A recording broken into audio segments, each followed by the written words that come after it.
Welcome to trouble free online service. Trouble free online சர்வீஸ்க்கு உங்களை அன்புடன் வரவேற்கிறோம். இன்றைக்கி நம்ம என்ன பார்க்க போகிறோம்னா, வீக்லி கரண்ட் அஃபேர்ஸ், அதாவது 29/6/2025 சண்டேலேருந்து 5/7/2025 சாட்டர்டே வரைக்கும் நடந்த கரண்ட் அஃபேர்ஸை தான் இன்றைக்கி நம்ம பார்க்க போகிறோம். இனி வரப்போகிற எல்லா கரண்ட் அஃபேர்ஸும் நம்மளுடைய சேனலில் வந்து அப்லோட் பண்ண போகிறோம். அண்ட் இதோட பிடிஎஃபோட லிங்கும் வாட்ஸ்அப் குரூப்பில் வந்து ஷேர் பண்ணிடுவோம். தென் இதுக்கப்புறம் வர வீக்லி கரண்ட் அஃபேர்ஸ் எல்லாமே உங்களுக்கு வெப்சைட்ஸ்லேயும் அப்டேட் பண்ணிடுவோம். நீங்கள் ஓவராலாக போய் நம்மளோட வெப்சைட்ஸ்லேயும் நீங்கள் வந்து டவுன்லோட் பண்ணிக்கலாம். சரி, வாங்க இதை பற்றி டீட்டெயில்ஸாக பார்ப்போம். என்னென்ன கரண்ட் அஃபேர்ஸ் வந்திருக்கு, தினமணி நியூஸ் பேப்பர், எல்லா நியூஸ் பேப்பர்ஸும் ரெஃபர் பண்ணி இந்த வாரத்துக்கான கரண்ட் அஃபேர்ஸை 25 கொஷின்ஸ் வந்து அப்லோட் பண்ணியிருக்கோம். பார்த்து பயன்பெற்றுக்கோங்க. இப்போ டீட்டெயில்ஸாக இதோட எக்ஸ்ப்ளனேஷன்ஸை பார்த்துருவோம். ஃபஸ்ட்டு கொஷின்ஸ், இபிஎஃப்ஓ அறிமுகப்படுத்திய ஓய்வு பெறும் ஊழியர்களுக்கு ஓய்வு பெறும் நாளிலேயே ஓய்வூதியம் வழங்கும் திட்டத்தின் பெயர் என்ன அப்படின்னு கேட்டிருக்காங்க. இதோடைய பெயர் என்னென்னா பிரயாஸ்ன்னு சொல்லுவாங்க. இபிஎஃப்ஓ அப்படின்னா என்னென்னா employees provident fund organisations. So அது மூலயமா தான் இந்த திட்டத்தை வந்து செயல்படுத்தினாங்க. எப்போனா ஃபஸ்ட்டு எப்போ லான்ச் பண்ணாங்க அப்படின்னு பார்த்தீங்கன்னா ஜூலை 21, அதாவது ஜூலை 21, 2020 அந்த டேட் அன்றைக்கி தான் இந்த ஓய்வு பெறும் ஊதியர்களுக்கு அந்த ஓய்வு பெறும் நாளிலேயே ஓய்வூதியம் வழங்கும் திட்டத்தை வந்து அறிமுகப்படுத்தியிருப்பாங்க. அதுக்கான பெயர் பிரயாஸ். ஸோ இந்த கேள்வியும் கேட்கலாம். தென் இபிஎஃப்ஓ அதோட அப்ரிவேஷன்ஸ் என்னன்னு கேட்கலாம். Employees provident fund organisation. எப்போ இந்த பிரயாஸ் திட்டத்தை வந்து அறிமுகப்படுத்தினாங்க அப்படின்னு பார்த்தீங்கன்னா ஜூலை 21, 2020. ஸோ இந்த ஒரு கேள்வியிலே 3 கேள்வி வந்து அடங்கியிருக்கு. ஸோ அதையும் வந்து நீங்கள் வந்து ஒரு நோட் எடுத்து நோட் பண்ணிக்கோங்க. அப்போ தான் வந்து உங்களுக்கு ப்ரிப்பேர் பண்ண இன்னும் எளிதாக இருக்கும். இஎல்ஐ ஸ்கீம்னா வேலைவாய்ப்புடன் கூடிய ஊக்கத்தொகை திட்டம் எப்பொழுது நடைமுறைப்படுத்தப்பட உள்ளது? இன்னும் நடைமுறைப்படுத்தலை. இந்த இஎல்ஐ ஸ்கீம் வந்து எப்போ நடைமுறைப்படுத்த போகிறாங்க அப்படின்னு பார்த்தீங்கன்னா ஆகஸ்ட் 1, 2025. ஸோ இப்போ வர ஆகஸ்ட் 1 தான் வந்து இந்த இஎல்ஐ ஸ்கீம் வந்து அறிமுகப்படுத்த போகிறாங்க. இஎல்ஐ ஸ்கீம் அப்படின்னா என்னென்னா எம்ப்ளாய்மெண்ட் லிங்க்டு இன்சென்டிவ் ஸ்கீம். அதாவது இஎல்ஐ அதோட அப்ரிவேஷன்ஸ் பார்த்தீங்கன்னா எம்ப்ளாய்மெண்ட் லிங்க்டு இன்சென்டிவ் ஸ்கீம்னு சொல்லுவாங்க. இது ஆகஸ்ட் 1, 2025 அன்றைக்கி அறிமுகப்படுத்த போகிறாங்க. இது போன யூனியன் பட்ஜெட் 2024-25 வந்து அறிவிச்சிருக்காங்க இந்த எம்ப்ளாய்மெண்ட் லிங்க்டு இன்சென்டிவ் ஸ்கீமை.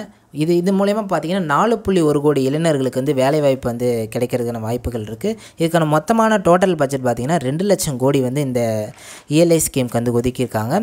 இது அதிகமாக பார்த்திங்கன்னா இது மூலயமா 1.92 கோடி பயனாளிகள் முதல் முறையாக நீங்கள் வேலைக்கு போக போகிறீங்க. அதாவது எக்ஸாம்பிளுக்கு இந்த இஎல்ஐ ஸ்கீமுக்கு வந்து எதுக்காக கொண்டு வராங்கன்னா வேலைவாய்ப்பற்ற இளைஞர்களுக்கு வந்து வேலைவாய்ப்பை ஊக்குவிப்பதற்காக கொண்டு வந்திருக்காங்க.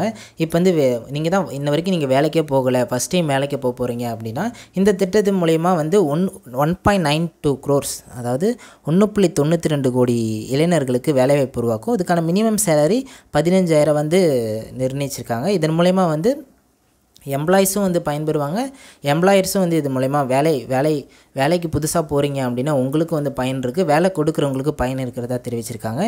இந்த ஸ்கீம் மூலயமா வந்து எந்த டேட் வரைக்கும் இது வந்து செல்லுபடி ஆகும்னு பார்த்தீங்கன்னா ஆகஸ்ட் 1 வந்து இம்ப்ளிமெண்ட் ஆகுது. ஆகஸ்ட் 1லேருந்து செயல்படுது. ஆகஸ்ட் 1, 2025 ஜூலை 31,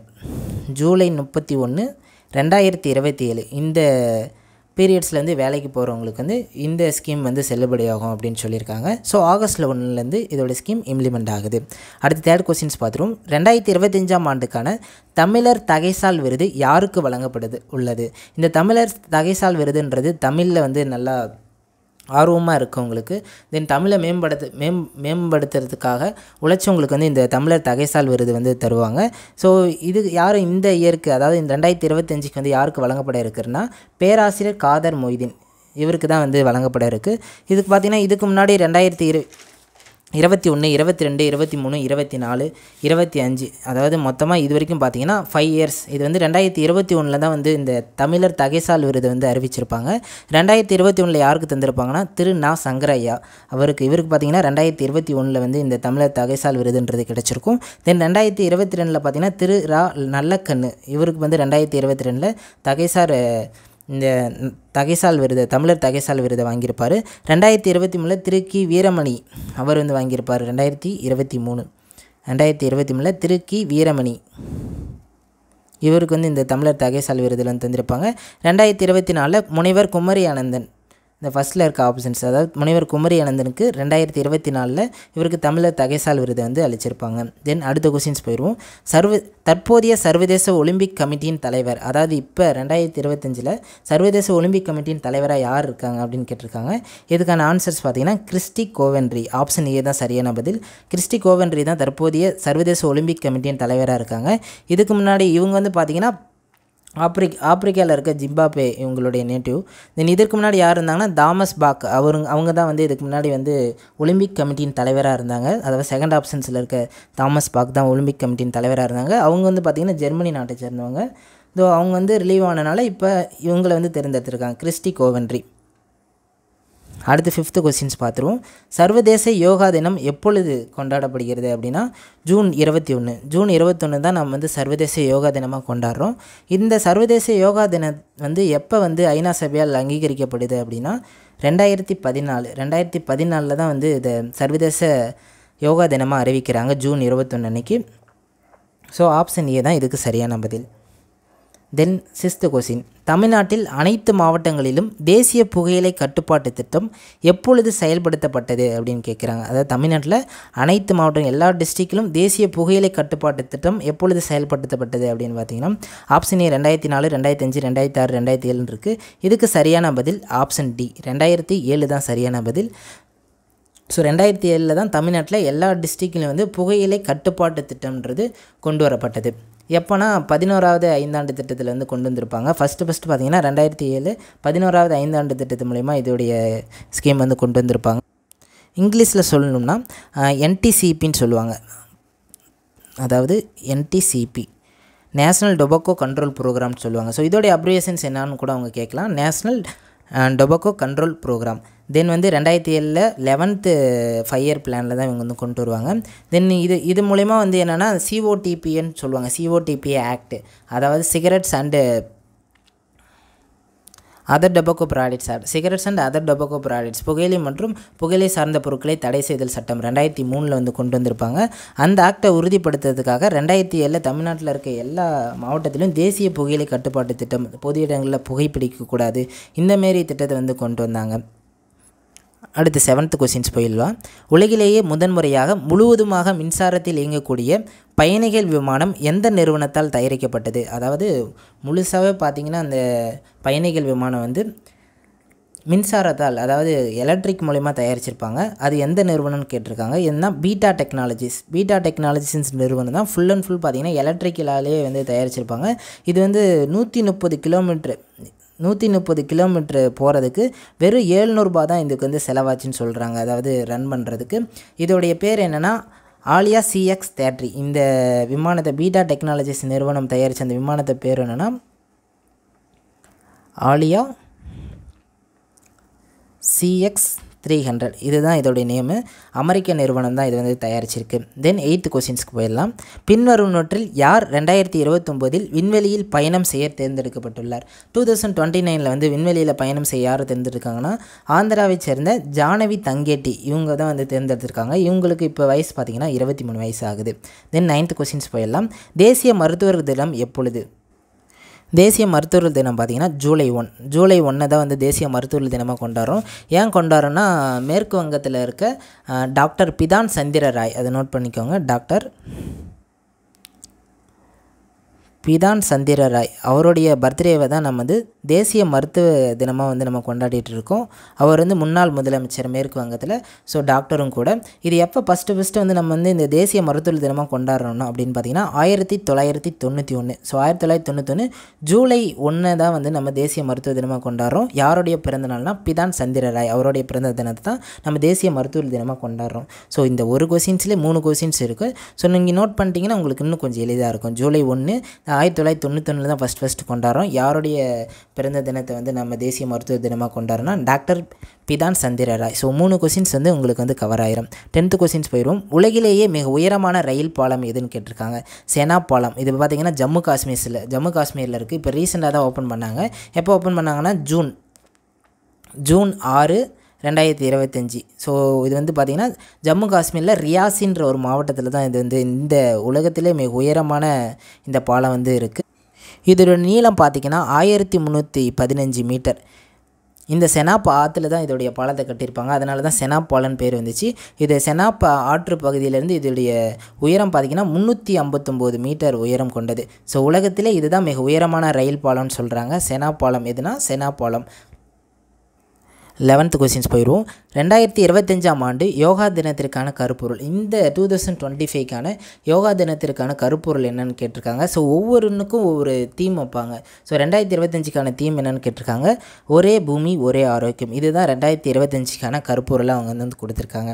தென் அடுத்து 12வது கொஸ்டின்ஸ் போயிடும். 2011ஆம் மக்கள் தொகை கணக்கெடுப்பானது எத்தனையாவது கணக்கெடுப்புன்னு கேட்டிருக்காங்க. ஸோ இந்த 2011ஆவது கணக்கெடுப்பு பார்த்திங்கன்னா 15ஆவது மக்கள் தொகை கணக்கு. சுதந்திர இந்தியாவில் பார்த்திங்கன்னா இது வந்து 7வது மக்கள் தொகை கணக்கெடுப்பு. சுதந்திரம் அடைஞ்சு அதுக்கப்புறம் 7 முறை வந்து கணக்கெடுத்திருக்காங்க 2011 வரைக்கும் கால்குலேட் பண்ணும்போது.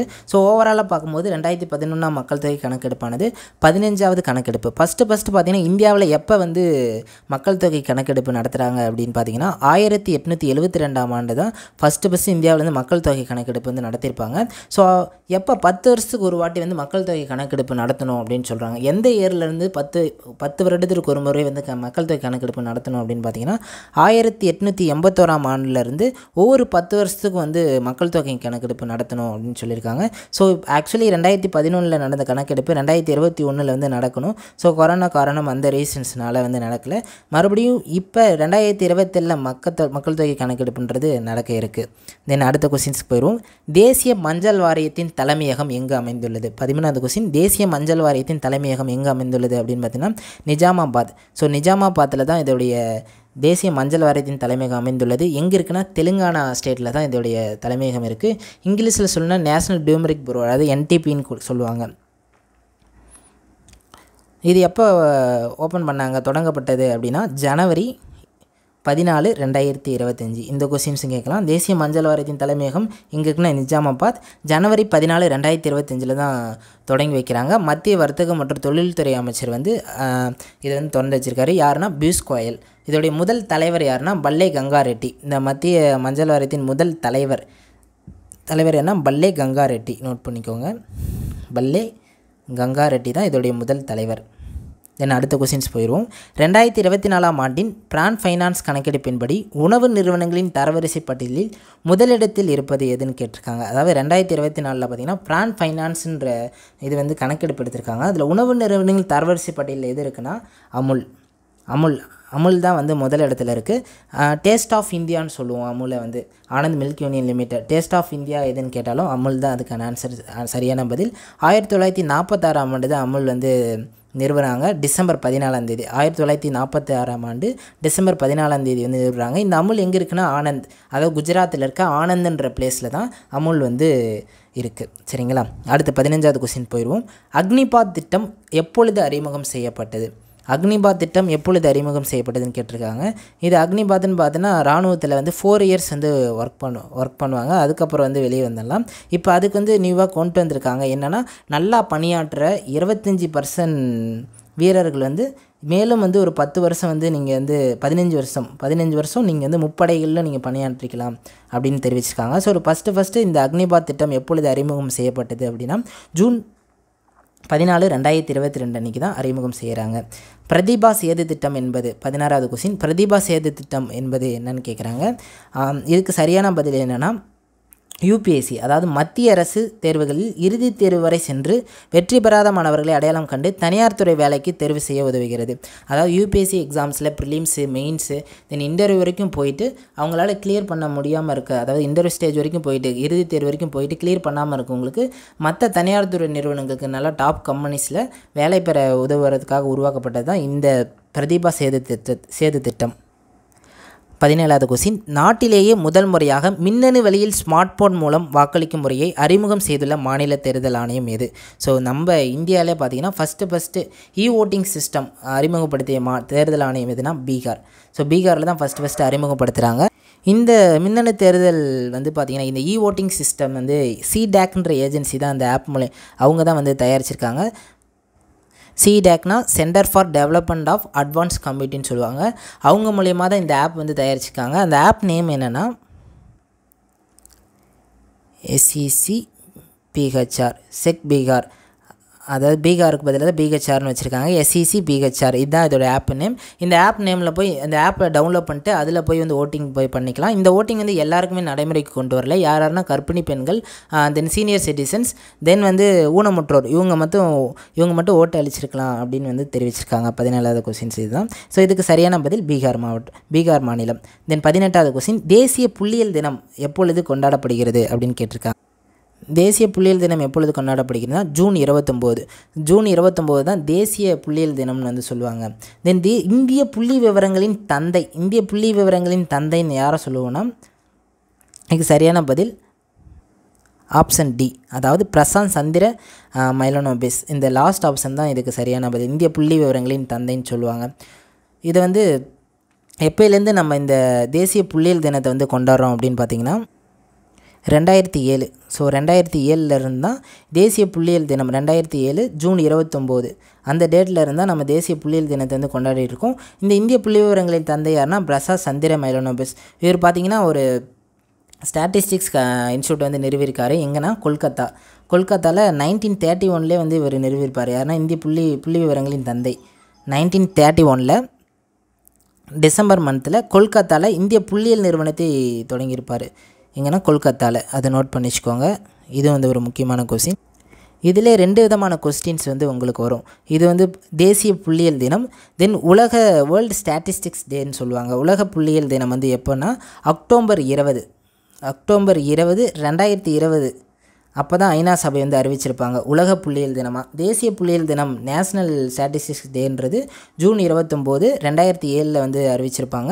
தென் வேர்ல்டு ஸ்டாட்டிஸ்டிக்ஸ் டே பார்த்திங்கன்னா அக்டோபர் 20 2020 வந்து வேர்ல்டு ஸ்டாட்டிஸ்டிக்ஸ் டேவாக வந்து ஐநா சபையில் அறிவிச்சிருப்பாங்க. ஸோ 2 விதமான கொஸ்டின்ஸ் வரும், அது கன்ஃபியூஷன் ஆக்கி வேணாம்.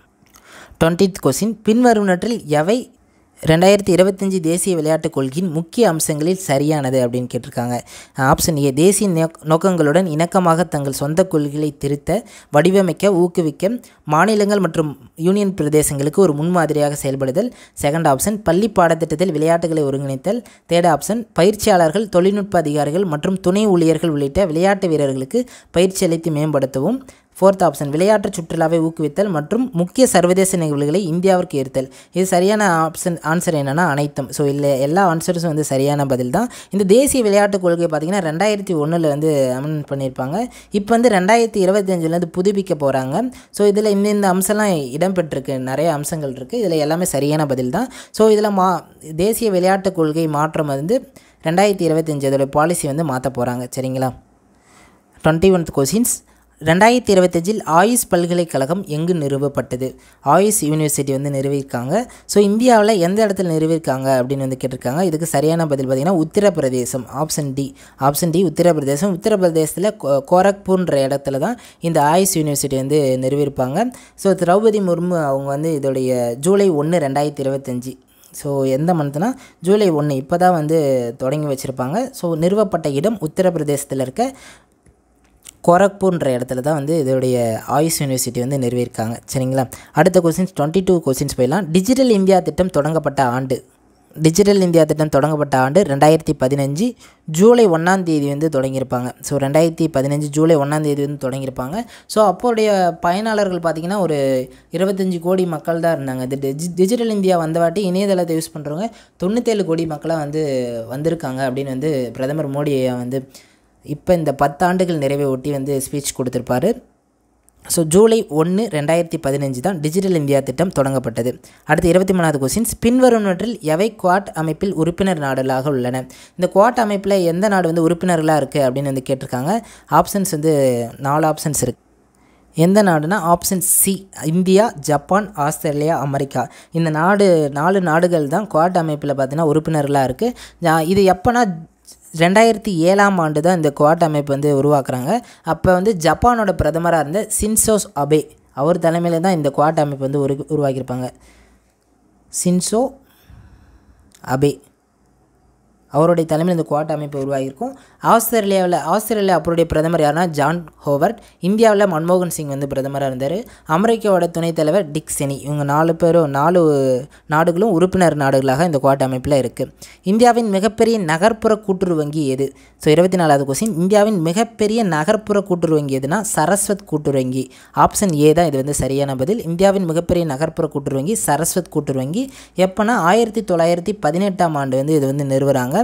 இந்தியாவோட ஃபஸ்ட்டு நகர்ப்புற கூட்டுறவு வங்கி, அதாவது முதல் நகர்ப்புற கூட்டுறவு வங்கி அப்படின்னு கேட்டாங்கன்னா அந்யோன்யா சககாரி மண்டலி, அதுதான் சரியான பதில். அந்யோன்யா அந்த லாஸ்ட் ஆப்ஷன்ஸ் இருக்குல்ல, லாஸ்ட் ஆப்ஷன்ஸ் பார்த்தீங்கன்னா இந்தியாவின் முதல் நகர்ப்புற கூட்டுறவு வங்கி. இந்தியாவின் மிகப்பெரிய நகர்ப்புற கூட்டுறவு வங்கின்றது சரஸ்வத் கூட்டுறவு வங்கி. இந்தியாவின் முதல் நகர்ப்புற கூட்டுறவு வங்கி அந்யோன்யா சககாரி மண்டலி, இதுதான் வந்து சரியான பதில்.